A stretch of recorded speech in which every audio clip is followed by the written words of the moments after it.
Santo Bernardinus Realino, pengaku iman. Bernardinus lahir di Carpi, Lembah Sungai Po, Italia Utara pada 1530. Setelah belajar ilmu kedokteran dan hukum, ia berturut-turut diangkat menjadi wali kota di Velizano, jaksa di Alexandria, dan sekretaris pada kedutaan di Napoli. Setelah Clotilde istrinya meninggal dunia, ia berkenalan dengan Serikat Yesus di Napoli. Perkenalan itu berawal dari khotbah-khotbah seorang imam Yesuit yang diikutinya dengan rajin. Khotbah-khotbah ini sungguh menarik, sehingga ia memutuskan untuk lebih memperhatikan kehidupan rohaninya. Keputusan ini semakin diperkuat oleh penampakan istrinya sebanyak 3 kali dengan pesan supaya ia meninggalkan karir duniawinya. Pesan istrinya itu pun kemudian dikuatkan lagi oleh penampakan Bunda Maria kepadanya. Terdorong oleh hal-hal tersebut, Bernardinus memutuskan untuk mengajukan permohonan untuk menjadi anggota Serikat Yesus.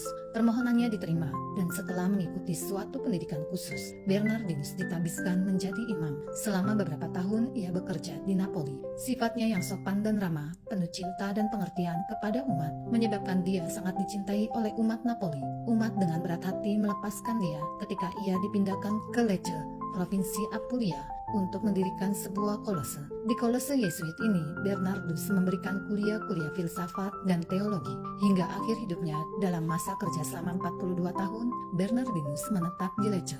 Sebagaimana di Napoli, di Lecce pun Bernardinus sungguh dicintai. Ia menampilkan diri sebagai seorang pewarta iman yang tangguh, pengkhotbah yang ulung, pembimbing rohani, dan bapak pengakuan yang disenangi umat. Kemasyhuran namanya bukan saja karena gaya kepemimpinannya yang penuh kesabaran, pengertian, dan cinta, melainkan juga terutama karena kesalehan hidup dan mujizat-mujizat penyembuhan yang dilakukannya. Bernardinus sangat akrab dengan anak-anak dan orang-orang muda. Ia menjadi penolong dan penghibur yang tidak kenal lelah bagi orang-orang yang malang. Ketika ajalnya mendekat, wali kota Lecce mengumpulkan semua pembantunya dan pemimpin-pemimpin masyarakat setempat untuk berdoa bagi keselamatan jiwa Bernardinus. Kepada mereka, ia berkata, "Kota ini telah diberkati Allah dengan satu anugerah istimewa, yakni Pastor Bernardinus Realino. Beliau telah mengabdi kota ini selama 40 tahun dan telah melakukan banyak hal dengan hidupnya yang suci, karunia-karunia, dan berbagai mujizat. Setiap orang dari kota ini, juga mereka yang berasal dari kota lain, telah menikmati sedikit kebaikan hati Pastor Bernardinus.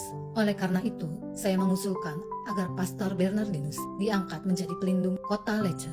Ketika tiba saat terakhir hidupnya, Bernardinus berkata kepada para pemimpin masyarakat, "Dari surga, kediamanku yang abadi, aku akan melindungi kota Lecce dan seluruh umat." Bernardinus Realino meninggal dunia pada 2 Juli 1616. Santo Bernardinus Realino, doakanlah kami.